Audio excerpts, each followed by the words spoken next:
வருகின்ற 2026 சட்டமன்ற தேர்தலை நம் வெற்றி தலைவர் அவர்களை முதலமைச்சர் வேட்பாளராக கொண்டு தமிழக வெற்றி கழகத்தின் தலைமையில் களம் காண வேண்டும் என்று தமிழ்நாட்டு மக்களின் சார்பாக கேட்டுக்கொள்கிறேன். கொள்கை எதிரிகள் மற்றும் பிளவுவாத சக்திகளுடன் என்றைக்கும் நேரடியாகவோ மறைமுகமாகவோ கூட்டணி இல்லை.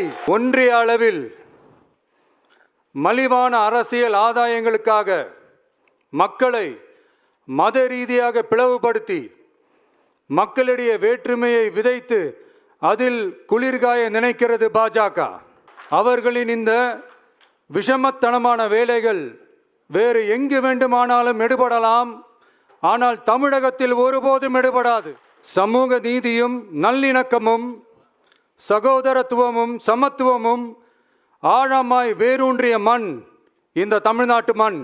இங்கு தந்தை பெரியாரை அவமதித்தோ அறிஞர் அண்ணாவை அவதூறுக்கு உள்ளாக்கியோ அல்லது தமிழ்நாட்டின் மதிப்பிற்குரிய தலைவர்களை வைத்தோ அரசியல் செய்ய நினைத்தால் அதில் பாஜக ஒருபோதும் வெற்றி பெறவே இயலாது.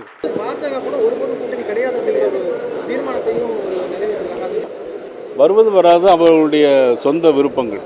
அதாவது இதனால் யாருக்கு லாபம் யாருக்கு நஷ்டங்கிறத அவரவர்கள் சிந்தித்து பார்த்து யார் வர வேண்டாம் என்ற ஒரு எண்ணம் யாருக்கெல்லாம் இருக்கிறதோ, திமுக வர வேண்டாம் என்கின்ற எண்ணம் யார் யாருக்கெல்லாம் இருக்கிறதோ அவர்களெல்லாம் ஓரணியில் திரள வேண்டும் என்பது என்னுடைய எண்ணம். வணக்கம், இது கேள்விக்களம். தமிழக வெற்றி கழகத்தினுடைய செயற்குழு கூட்டத்தில் இன்று 2 முக்கியமான கருத்துக்கள் முன்வைக்கப்பட்டிருக்கின்றன. முதலமைச்சர் வேட்பாளராக அந்த கட்சியின் தலைவர் திரு விஜய் அவர்களை முன்னிறுத்தி தேர்தலை சந்திப்பது என்று அந்த கட்சி முடிவெடுத்திருக்கிறது. கூட்டணிக்கு வர வேண்டும் என்று பாஜக தரப்பில் வெளிப்படையாகவே தொடர்ந்து வலியுறுத்தப்பட்டு வந்தது. அந்த கட்சியின் முக்கிய தலைவர் அமித்ஷா கூட அந்த அழைப்பை உறுதிப்படுத்தும் வகையில் ஒரு பேட்டியில் சொல்லியிருந்தார். பாஜகவின் அழைப்பை அவர் நிராகரித்திருக்கார், கூட்டணி அழைப்பு என்பதை. அதிமுக தரப்பிலிருந்து விஜயை விமர்சனம் செய்ய வேண்டாம் என்று சொல்லப்பட்டு விஜய் குறித்து எந்த விமர்சனமும் அந்த தரப்பில் முன்வைக்கப்படவில்லை. ராஜேந்திர பாலாஜி போன்றவர்கள் விஜய் கூட்டணிக்கு வர வேண்டும் என்று கூட அழைப்பு விடுத்திருந்தார்கள். தங்கள் தலைமையில் ஓர் அணி விஜயே முதலமைச்சர் வேட்பாளர் என்று அறிவித்திருப்பது பாஜகவுக்கு கூட்டணி அழைப்புக்கான நிராகரிப்பு. எடப்பாடி பழனிசாமி அவர்களை முதலமைச்சர் வேட்பாளராக முன்னிறுத்தி தேசிய ஜனநாயக கூட்டணி அமைக்கப்பட்டிருக்கக்கூடிய நேரத்தில் அவரை முதலமைச்சர் வேட்பாளராக ஏற்க முடியாது என்று சொல்லி விஜயே முதலமைச்சர் வேட்பாளர் என்று அறிவிக்கும் ஒரு தன்மையை பார்க்கிறோம். இது அதிகாரபூர்வமாக பார்த்தால் பலமுனை போட்டி. இந்த நிலை தொடர்ந்தால் தமிழ்நாட்டு தேர்தல் பலமுனை போட்டி. தமிழ்நாட்டில் பல கட்சிகள், பகுஜன் சமாஜ் கட்சி உட்பட 234 தொகுதிகளிலும் சில கட்சிகள் போட்டியிடுகின்றன. அந்த வகையில் பார்த்தால் 5 முனை போட்டி. உண்மையிலேயே ஒரு கடும் போட்டி என்று கணக்கில் எடுத்துக்கொண்டால் ஒரு கடுமையான மும்முனை போட்டிக்கு தமிழ்நாட்டு தேர்தல் களம் தயாராகிறதா? கூட்டணியை நிராகரித்து விட்டு தன் தலைமையில் அணி என்று விஜய் சொன்னாலும் இதுவரை எந்த கட்சியும் அதற்கு பெரிதாக இணங்கி போகாததன் காரணம் என்ன? இருந்தாலும் அந்த முயற்சியை அவர்கள் தொடர்ந்து முன்னெடுப்பது ஏன்?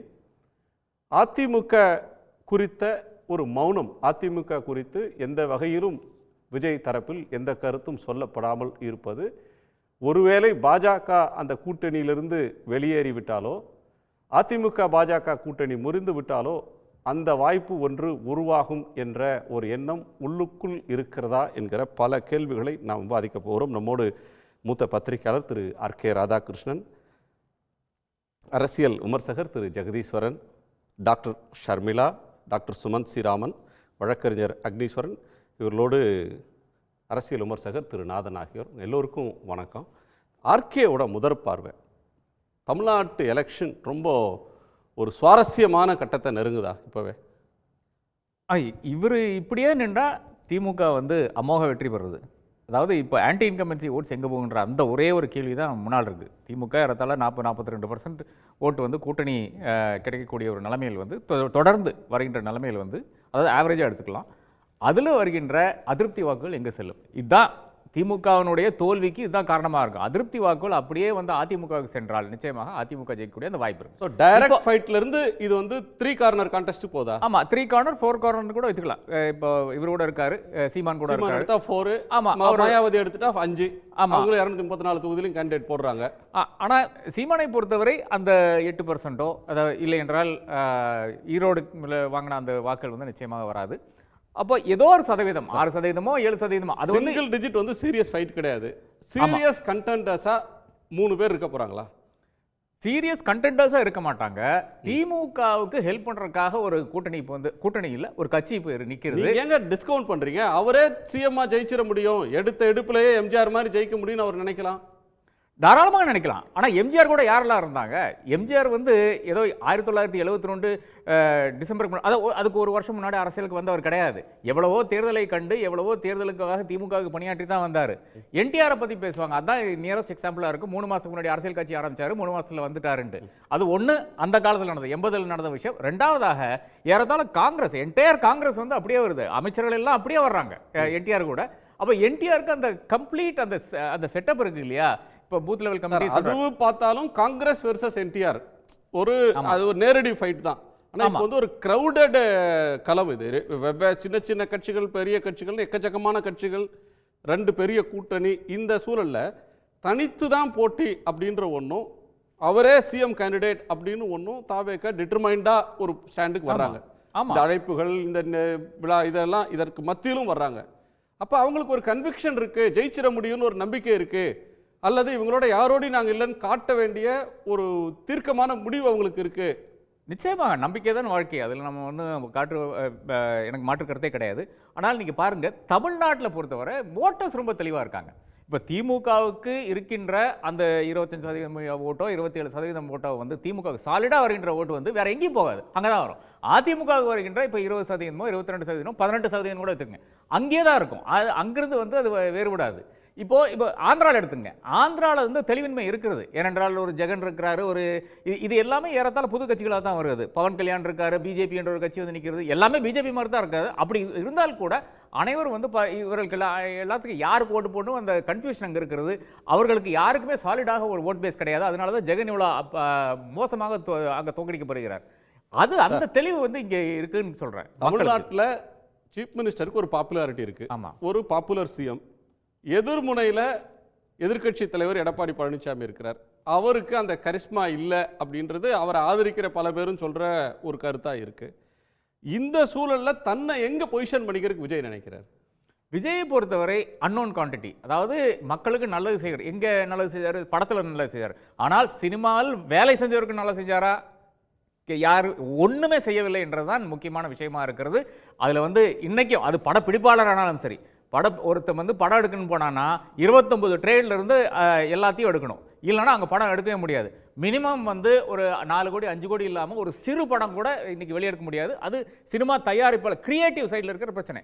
அடுத்த சைடில் இருக்கிற பிரச்சனை என்னவென்றால் கான்ட்ராக்ட், இந்த மாதிரி எவ்வளவோ விஷயங்கள். இதை கோர்ட்டு கூட சொல்லுச்சு இல்லையா, 3000 ரூபா வாங்குறவன் இருக்கிறான், 300 கோடி வாங்குறவனும் இருக்கிறான். அது எல்லா ஃபீல்ட்லையும் தான் சார் இருக்காங்க. இல்லை, இது சினிமா துறைக்கு ஒரு மினிமம் கேரண்டியோ இல்லை என்றால் ஒரு சோஷியல் செக்யூரிட்டியோ வந்து இல்லை என்றால் பிரச்சனைகள் இது பாலியல் புகாரே தீர்க்க முடியல. ஒரு நாளைக்கு 10 லட்சம் சம்பாதிக்கிற டாக்டர் இருக்கிறாங்க, ஒன்றும் சம்பாதிக்காத டாக்டர் இருக்கிறாங்க. ஒரு நாளைக்கு 1 கோடி சம்பாதிக்கிற வக்கீல் இருக்கிறாரு, டீ பண்ணுக்கு நிற்கிற வக்கீல், கஷ்டப்படுற வக்கீல்கள் அப்படின்றவங்களும் அதே குவாலிட்டிஸ் படிச்சுட்டு வந்து நிற்கிறாங்க. அந்த ஏற்றத்தாழ் அது வேற ஒரு ஏரியா.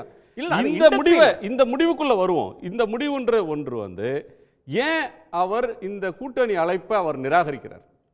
இல்லை, என்னை பொறுத்தவரை பாஜக இருக்கிறதுனால மட்டும்தான், வேற ஒரு காரணமும் கிடையாது. இப்போ பாஜக நாளைக்கு அந்த கூட்டணியிலிருந்து வெளியே போயிட்டுனா அதன் பிறகு பேசுறதுக்கு இவர் வந்து ரெடியா இருப்பார். என்னுடைய பிரச்சனை அது கிடையாது. நீங்க மாத்தி சொல்றீங்க.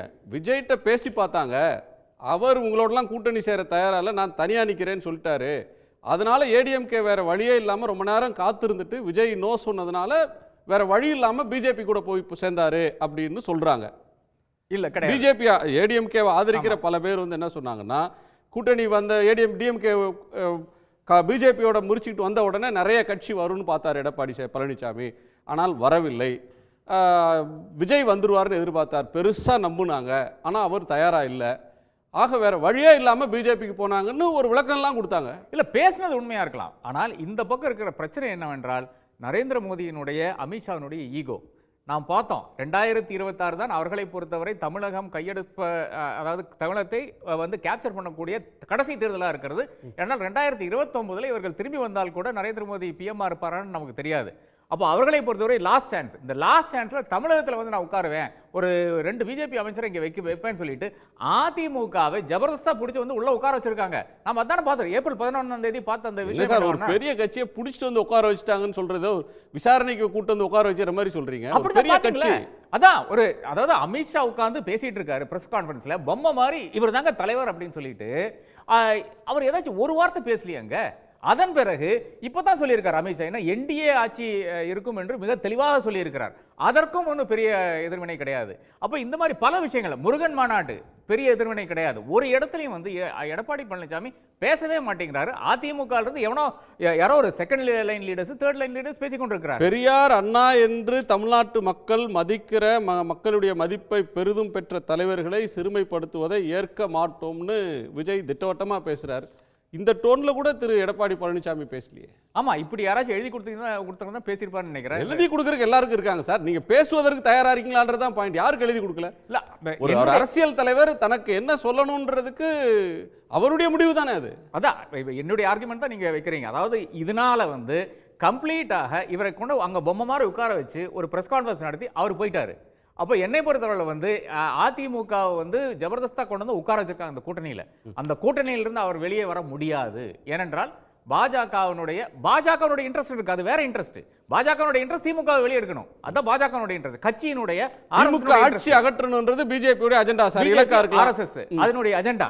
ஆனா மோடியினுடைய அஜெண்டா, அமித்ஷானுடைய அஜெண்டா வேற அஜெண்டா. அது என்னன்னா நாங்க இங்க வந்து உட்காரணுங்கிறது அவருடைய அஜெண்டா. அங்கதான் திமுக மறுபடியும் வரக்கூடிய அந்த வாய்ப்பு இருக்குது. ஓகே, நாதன் சாருடைய கோணத்துக்கெல்லாம் திரு நாதன், மும்முனை போட்டி பிஜேபி அதிமுக அந்த ஆப்ஷனை க்ளோஸ் பண்றாரு, ஏதோ பேசிட்டு இருக்காங்க, மாறிடும் சூழல்லாம் மாறிடும் சொல்ற ஒன்றிலிருந்து ஒரு கிளாரிட்டி இப்போ பறந்துருச்சா தமிழ்நாட்டில் வந்து பலமுனை போட்டியை நோக்கி தமிழ்நாடு போகுதுன்னு? கிளாரிட்டின்னு சொல்கிறத விட இதற்கு முன்னாடி வந்து பாரதிய ஜனதா தலைவர்களோ அல்லது அதிமுகவோ விஜயை வந்து கூட்டணிக்கு வருமாறு வந்து அழைத்த போது அவர் வந்து முன்கூட்டியே சொல்லியிருக்கணும், நாங்கள் எந்த காரணத்தை கொண்டும் எங்கள் கொள்கை எதிரியோட கூட்டணி வைக்க மாட்டோம் அப்படின்னு சொல்லியிருக்கணும். இவ்வளவு தாமதமாக சொல்வதற்கு காரணம் என்னென்னா, இதுக்கு மேலே தாமதிச்சா நம்ம வந்து டிஸ்கிரெடிட் ஆயிடுவோம், நம்மளுடைய தனித்தன்மை போயிடும் என்ற காரணத்திற்காக இங்கே வந்து ஒரு தீர்மானமாக சொல்லப்பட்டிருக்குது.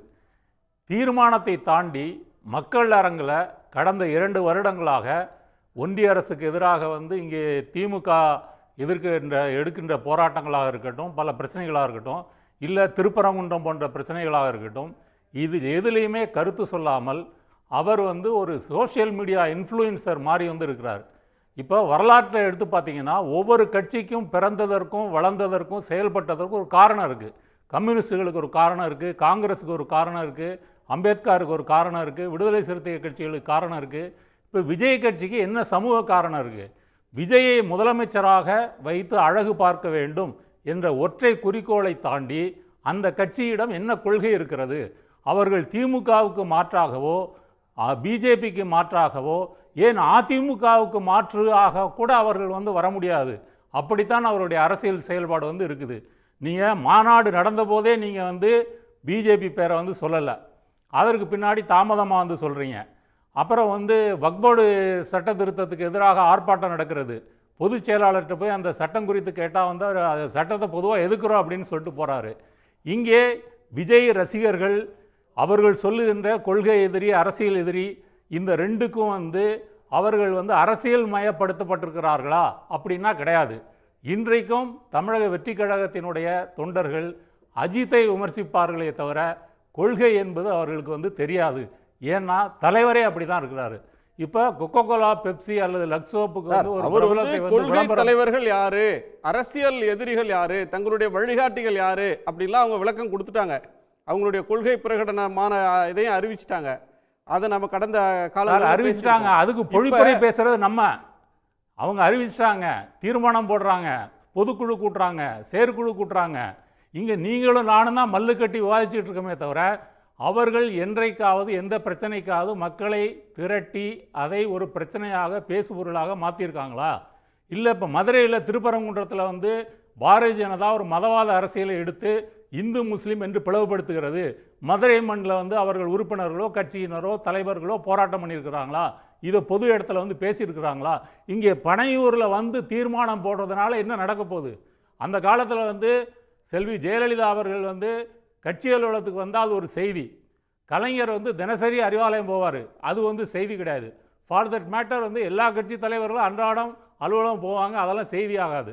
அதே போல் இன்றைக்கு விஜயை எடுத்துக்கொண்டால் அவர் பனையூருக்கு வருவதே ஒரு செய்தி ஆகுது. அவர் ஒரு தீர்மானம் போடுறாரு, 14 தீர்மானம் போடுறாரு, செயற்குழு உறுப்பினர்கள் எழுந்திரிச்சு கைதட்டுறாங்க. இங்கே மீடியாவில் நீங்களும் நானும் மல்லு கட்டி வந்து விவாதிக்கிறோம். அவர்களுடைய களப்பணி என்பது இந்த ஓராண்டுகளாக ஈராண்டுகளாக என்ன இருந்தது? எதுவும் இல்லை. என்னுடைய பாயிண்ட் என்னன்னா, நீங்கள் அரசியலில் ஒரு கட்சியாக மாற்றாக வருவதற்கே உங்களுக்கு எந்த விதமான குறிக்கோளோ தார்மீக ரீதியான தகுதியோ இல்லை என்பதுதான் என்னுடைய குற்றச்சாட்டு. நீங்கள் திமுகவுக்கு மாற்றாவாங்க, நீங்கள் சொன்னது போல் முதல்ல சொன்னது போல் முதல் மாநாட்டிலேயே வந்து ஊழலுக்காக தான் திமுகவை எதிர்க்கிறேன்னு சொன்னார். ஆனால் இங்கே அதிமுகவில் ஒரு முன்னாள் முதலமைச்சர் வந்து ஊழலுக்காக தண்டிக்கப்பட்டிருக்கிறார். ஆனால் அந்த ஊழல் குறித்த அதிமுகவை விமர்சித்திருக்கிறாரா? அதே போல் பாரதிய ஜனதா வந்து இங்கே செய்திருக்கின்ற அத்தனை அட்டூழியங்களையும் ஒன்றிய அரசு செய்திருக்கின்ற, மாநில அரசுக்கு எதிராகவும் மக்களுக்கு எதிராகவும் செய்திருக்கின்ற பல கொடுமைகளை எதிர்த்து என்றைக்காவது விரிவாக மக்களை திரட்டி போராட்டம் பண்ணியிருக்கீங்க. ஆட்சியில் இருக்கிறவங்கள விமர்சிக்கல அப்படின்னு கேளுங்க. விமர்சிக்கிறாங்க அப்படின்றதுக்கு நிறையா இருக்குது, நிறைய விமர்சனங்களை செஞ்சிட்டு இருக்கிறாங்க. இருமொழி கொள்கை, இந்தி திணிப்பு வரலையும் அவருடைய விமர்சனம் இருக்குது. தமிழ்நாட்டில் ஆட்சியில் இருக்கிறவங்கள அவர் விமர்சிக்கிறாரு. எதிர்கட்சி எதுக்கு சார் ஒரு கட்சி விமர்சிக்கணும்? புதுசாக வர்ற கட்சி ஆளுங்கட்சிக்கு எதிராக தன்னை நிறுத்தி நான் தான் உண்மையான எதிர்கட்சி, நான் தான் முதலமைச்சர் வேட்பாளர், எனக்கு ஓட்டு போடுங்கன்னு சொல்றவங்க எதிர்கட்சிக்காரங்களை எதுக்கு விமர்சிக்கணும்? எதிர்கட்சியை விமர்சிச்சா ஏடிஎம்கே ஓட்டு வராது. தமிழ்நாட்டில் எதிர்கட்சியை விமர்சிக்கிறது அவர் வேலை இல்லையே. இப்போ வந்து அவர் திட்டவட்டமாக அவர் தலைமையில் ஒரு கூட்டணி, அவரே முதலமைச்சர் அப்படின்னு சொல்றது இப்போ யாருக்கான கிரைசிஸ் இல்லை சார். அவர் சொல்கிற அந்த கிரைசிஸ் வந்து நீங்கள் சொல்கிற கேட்குற கேள்வி வந்து அவர் வர்றதுனால இந்த கூட்டணி கணக்குகள் என்ன மாறும் அப்படின்னு கேட்குறீங்க. அவர் இந்த ஒரு போட்டி, மும்முனை போட்டியோ நால்முனை போட்டியோ வருவதற்கு, ஒரு மாற்றாக வருவதற்கு எந்த பின்னணியும் இல்லை என்பது முதல் பாயிண்ட். ரெண்டாவது, பாரதிய ஜனதாவை பொறுத்தவரை அவர் வந்து வந்தால் நல்லது, வரவில்லை என்றால் அவர் சிறுபான்மை மக்களின் வாக்குகளை வந்து பிரிப்பாரா இப்படின்றது பாரதிய ஜனதாவினுடைய கணக்கு. இது அவர்கள் பலமுறை வந்து பேசியிருக்கிறார்கள். அதிமுகவை பொறுத்தவரை மூளையில் வந்து பிஜேபி வச்சுருக்காங்க, இதயத்தில் வந்து விஜய் வச்சுருக்கிறாங்க. மூளையில் வந்து ஏன் பிஜேபி வச்சுருக்கிறாங்கன்னா, இடி, இன்கம் டேக்ஸு, தேர்தல் கமிஷன், இரட்டை இலை சின்னம், இப்படி பல பிரச்சனைகள் இருக்குது. அதனால் மூளை விழிப்புணர்வோட பாரதிய ஜனதாவோட தான் கூட்டணின்னு சொல்லுது. ஆனால் இதயம் ஒரு புதுசாக ஒருத்தர் வந்திருக்கிறாரு, ஒரு நல்ல இன்ஃப்ளூயன்சராக இருக்கிறாரு, இளைஞர்கள் இருக்கிறாங்க, அவரை வைத்துக்கொண்டு நம்ம வந்து ஒரு வெற்றி பெற முடியுமா அப்படின்னு ஒரு நோக்கம் வந்து அதிமுகவுக்கு அப்படி ஒரு ஊசலாட்டம் இருக்குது. இது என்னுடைய கருத்தை பொறுத்த வரைக்கும் இப்போ விஜய் சொல்லியிருக்கிறது இது இறுதியான கருத்து அல்ல, இன்னும் தேர்தல் இருக்குது. இப்போ நயனார் நாகேந்திரன் சொன்னது போல் யார் திமுகவை ஆட்சிக்கு வரவிடக்கூடாது என்ற ஒரு காரணத்திற்காக இவர்கள் இந்த நிலைப்பாட்டை மாற்றலாம். கடந்த காலத்தில் வந்து விஜயகாந்த் வந்து ஆண்டவனோடைய மக்களோடைய கூட்டணின்னு வந்து சொன்னார். கடைசியில் போய் ஜெயலலிதா கூட போய் சேரலையா? இல்லை சார், ஒரு 3 தேர்தலுக்கு பிறகு தான் சார் அவர் கடைசி தேர்தலில் தான் அந்த ஸ்டேஜுக்கு அவர் போனார்.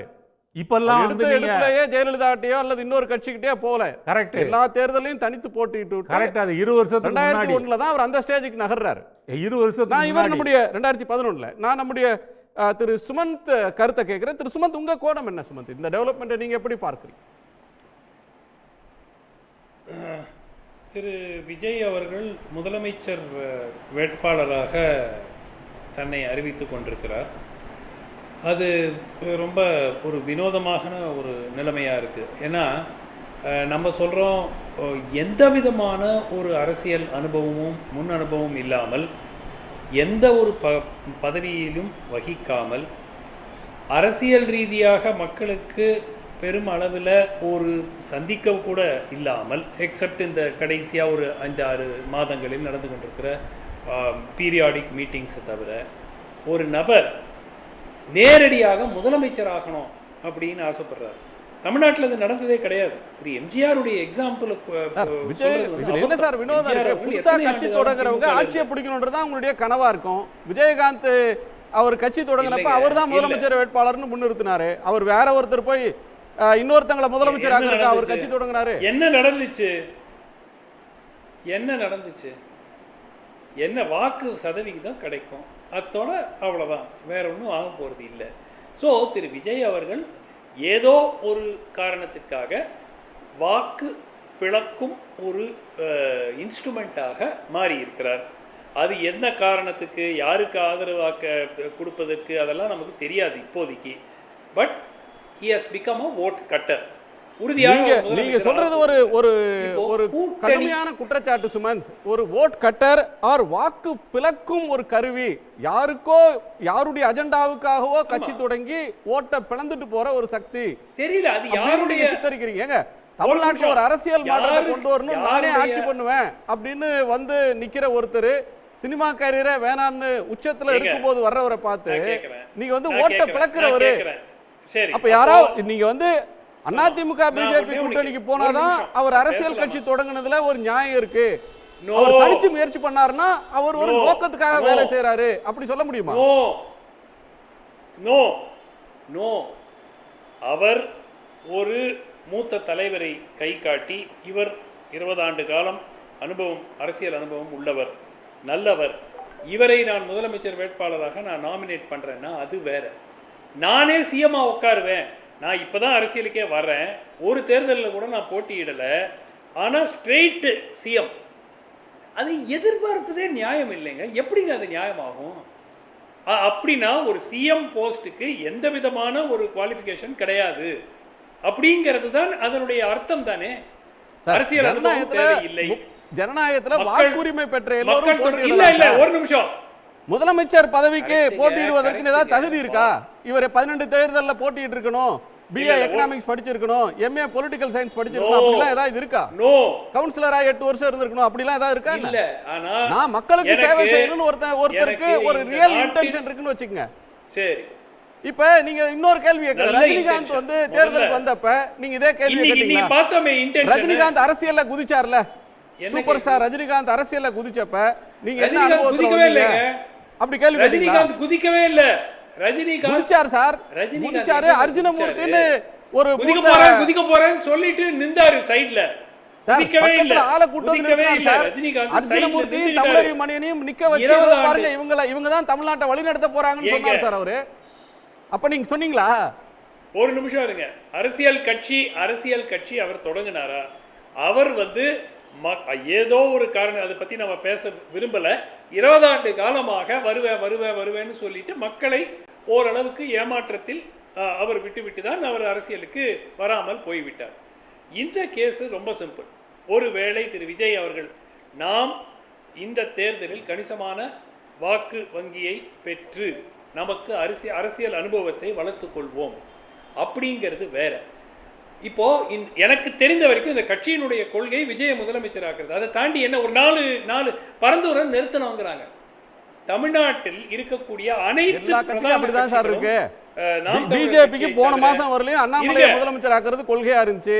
நாம் தமிழர் கட்சிக்கு சீமான முதலமைச்சர் ஆக்குறது கொள்கை, திமுகவுக்கு அவங்க தலைவரை முதலமைச்சர் ஆக்குறது கொள்கை, அதிமுகவுக்கு அவங்க பொதுச் செயலாளர் ஆக்குறது கொள்கை. அதுதானே சார். இப்ப இந்த கட்சிகள் அரசியல் கட்சி தொடங்குறவங்க அதிகாரத்தை கைப்பற்றி மக்களுக்கு நன்மை செய்யணும்னு நினைக்கிறாங்க. சரி, நல்லது, அவர் நினைக்கிறது நல்லதா இருக்கட்டும். அடிப்படையா நான் கேட்கிறேன், அவருடைய கொள்கைகள் என்ன? பரந்தூர் வந்து நிறுத்தணுங்கிறாரு. தமிழ்நாட்டில் இருக்கக்கூடிய நாம் தமிழரை தவிர அனைத்து கட்சிகளும் பரந்தூர் விமான நிலையத்துக்கு ஆதரவு தெரிவிக்கிறாங்க. அப்போ அவங்களுக்கு யாருக்குமே இல்லாத அக்கறை இவருக்கு மட்டும்தான் இருக்கா? திமுகவுக்கு இல்லை அக்கறை, அதிமுகவுக்கு இல்லை, காங்கிரஸுக்கு இல்லை, பிஜேபிக்கு இல்லை, யாருக்குமே இல்லை, இவருக்கு மட்டும்தான் அந்த அக்கறை இருக்கா? ஒரு பிற்போக்கு ரீதியான ஒரு சித்தாந்தத்தை தமிழ்நாட்டில் திருப்பியும் கொண்டு வருகிறாரோ அப்படிங்கிற கவலை இருக்கு. அந்த சிப்காட் வந்து அது எக்ஸ்பான்ஷனும் கைவிடணும். அவர் காம்பன்சேஷன் நியாயமாக நஷ்ட ஈடு கொடுக்கப்பட வேண்டும் என்று அவர் கேட்கல. நான் வந்து மார்ச் பண்ணுவேன் செக்ரட்டரி, என்ன உங்க கோரிக்கை? அந்த 1000 குடும்பங்கள், இவர் வந்து போகிறது பிரைவேட் பிளேன் பார்த்துருக்கீங்களா? பாதி டைம் பிரைவேட் ஏர்கிராஃப்டில் போயிட்டு உட்காந்துருக்காரு. சாமானிய மக்கள் இப்போ வந்து விமான நிலையம் வந்து ஒரு பணக்காரங்க போகிற இடம் இல்லைங்க. நம்ம நாட்டிலிருந்து மிடில் ஈஸ்டில் போய் கஷ்டப்பட்டு குடும்பத்தை காப்பாற்றுறவங்களும் அந்த விமான நிலையத்தை தான் பயன்படுத்திட்டு இருக்காங்க. கொஞ்சம் காமன் சென்ஸ் இருக்கணும்ல. விமான நிலையம் ஏதோ பணக்காரங்களுக்கு கட்டுறாங்க, அதானிக்கு கட்டுறது, அம்பானிக்கு கட்டுறது மட்டும் இல்லை. விமான நிலையத்தை சாமானியர்கள் பயன்படுத்தி கொண்டிருக்கிறார்கள். சென்னை விமான நிலையம், இன்னைக்கு கார்த்தி சிதம்பரம் ஒரு ட்வீட் போட்டிருக்காரு, மற்ற நகரங்களை பார்க்கும்போது தலை குனிய வைக்குது சென்னை விமான நிலையம். விமான நிலையம் நமக்கு உறுதியாக தேவை. இது யார் சொல்றாங்க? திமுக சொல்லுது, அண்ணா திமுக சொல்லுது, பிஜேபி சொல்லுது, காங்கிரஸ் சொல்லுது. ஒருத்தருக்கு ஒருத்தர் அடிச்சுக்கிற கட்சிகளே ஏற்றுக்கொள்ளக்கூடிய ஒரு விஷயத்தை நான் தடுக்கிறேன் அப்படின்னு ஆரம்பித்தா அது எங்கே போய் எப்படி மக்களுடைய ஆதரவு கிடைக்கும்? அதே மாதிரி அந்த SIPCOT, Tamil Nadu most industrial state in India, எப்படி நடந்துச்சு? ஸோ இதெல்லாம் வந்து என்னை பொறுத்த வரைக்கும் இது வந்து ஒரு தவறான அணுகுமுறை. அவருடைய சரி சார், அவர் வந்து பனையூரை எதுக்குறது, சாரி பரந்தூரை எதுக்குறது, ஆர் பரந்தூருக்கு சிப்காட்டை எதுக்குறது எதுக்க மாட்டார். சரி, நான் ஸ்டங் ஸ்லிப் ஆயிடுச்சு. அதுல அவர்களுக்கு உங்களுக்கு கொள்கை ரீதியா அவங்களுடைய அந்த அணுகுமுறையில மாற்று கருத்து இருக்கு. பிஜேபி எதிர்ப்ப கூர்மையா பேசுறார், டிஎம்கே எதிர்ப்ப கூர்மையா பேசுறார். இது அவருக்கு ஓட்டை வாங்கி கொடுத்துருமா? யார் ஓட்டை வாங்கி கொடுக்குங்க? ஆன்டி டிஎம்கே ஓட்டு சிலது பிளக்கும், ஆன்டி பிஜேபி ஓட்டு சிலது பிளக்கும். அவ்வளோதான். பிஜேபி வரக்கூடாதுன்னு நினைக்கிற ஒரு குரூப்பு விஜய்க்கு போடலாம், திமுக வரக்கூடாதுன்னு நினைக்கிற ஒரு குரூப்பு விஜய்க்கு போடலாம். ஸோ இதில் வந்து என்ன, what is he going to achieve? மிக முக்கியமாக என்னுடைய பாயிண்ட் வந்து அவர் அதிமுகவோட கூட்டணி வைக்கணும், பாஜகவோட கூட்டணி வைக்கணும். அவர் வைத்தால் நான் தொடர்ந்து சொன்னேன், அது வந்து ஒரு வின்னிங் அலையன்ஸாக மாறும். அதில் மாற்று கருத்து எனக்கு இல்லை இன்னிக்கும். இப்போ அவர் முடிவு எடுத்துட்டார், அவர் தான் முதலமைச்சர் வேட்பாளர். இப்போ திமுக கூட்டணியோ அதிமுக கூட்டணியிலோ இருக்கக்கூடிய ஏதேனும் சுயமரியாதை இருக்கக்கூடிய கட்சி அங்கே போய் சேர்ந்துக்கிட்டு ஒரு தேர்தலை கூட சந்திக்காத ஒரு நபரை முதலமைச்சர் வேட்பாளரை நாங்கள் ஆக்குறோன்னு சொல்லி போய் சேருவாங்களா? யோசிச்சு பாருங்க. எந்த கட்சி போகும்? காங்கிரஸ் கட்சி ஒரு வேளை போயிட்டு எங்களுக்கு திமுக போதுமான இடங்கள் கொடுக்கல, நாங்கள் போய் விஜயை முதலமைச்சர் ஆக்குறோம் போனால் அது ஒரு தேசிய கட்சி. வேற எந்த கட்சி செய்வாங்க? அதிமுக கூட இருக்கிற கட்சி எந்த கட்சி போய் விஜய் முதலமைச்சர் ஆக்குறேன்னு சொல்லுவாங்க? ஸோ இது வந்து ஒரு அன்ரியலிஸ்டிக். ஏதோ ஒரு காரணத்திற்காக வாக்குகளை பிளப்போம் என்று அவர் முடிவெடுத்திருக்கார். அது என்ன ஒரு காரணத்துக்காகங்கிறது நம்ம யூகிக்க முடியாது. பட் இன்னொரு 8 மாசம் இந்த குற்றச்சாட்டை சொல்றது இல்ல, அவர் வந்து ஓட்ட பிளக்கிற கட்சி நடத்துறாருன்னு அவர் சொல்றது இல்ல. மற்ற கட்சியை வந்து பிஜேபி வந்து நாங்க எல்லா இடத்துலயும் நிக்கிறோம்னு சொன்னப்ப அவங்கள வந்து ஓட்ட பிளக்கருக்கு நிக்கிறாங்கன்னு சொல்லல. 234 தொகுதியிலும் அன்புமணி முதலமைச்சர் வேட்பாளர்னு மாற்றம் முன்னேற்றம்னு பிஎம்கே நின்னப்ப ஓட்ட பிளக்கருக்காக பண்றீங்கன்னு சொல்லல. ஆனா ஒரு புதிய கட்சி வந்து 234 இடத்துல நிற்கும் அப்படின்னு சொன்னா உடனே ஓட்ட பிளப்பதற்காக யாருடைய கைப்பாவையாகவோ கருவியாகவோ செய்யறாங்க அப்படின்னு நீங்க சொல்றது சரியான? நான் கைப்பாவை யாரோ செட் பண்ணி இருங்க, செட் பண்ணி அனுப்புறாங்கன்னு நான் சொல்லல. பட் அதுதான் net effect. One more thing, நீங்க சொன்னது என்ன, வாக்கு பிளக்கும் கருவியாக செயல்படுகிறார்னு சொல்றீங்க. யாருக்கு வாக்கு பிளக்கு? அவருக்கு ஆட்சியை பிடிக்கணும்னு என்ன இருக்கலாம், வாக்கு பிளக்கணும்னு நினைச்சா வேற யாருக்கோ ஒர்க் பண்றாருன்னு அர்த்தம். மறைமுக கூட்டணியா?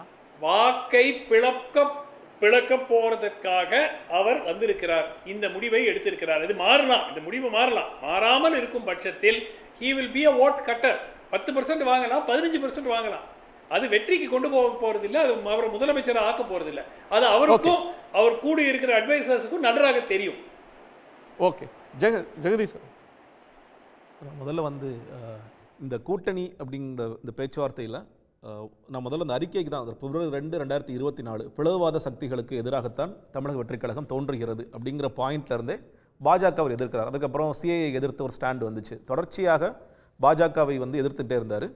அந்த நேரத்தில் ஒரு விமர்சனம் என்பது பாஜகங்கிற பெயர் பயன்படுத்த மாட்டார், திமுகங்கிற பெயர் பயன்படுத்த மாட்டாருங்கும் போது தான் மாநாட்டில் எங்களுடைய அரசியல் எதிரியாக திமுகவும் கொள்கை எதிரியாக பாஜகவும் இருக்கும் அப்படின்னு அவர் ஓப்பனாக டிக்ளேர் பண்ணார்.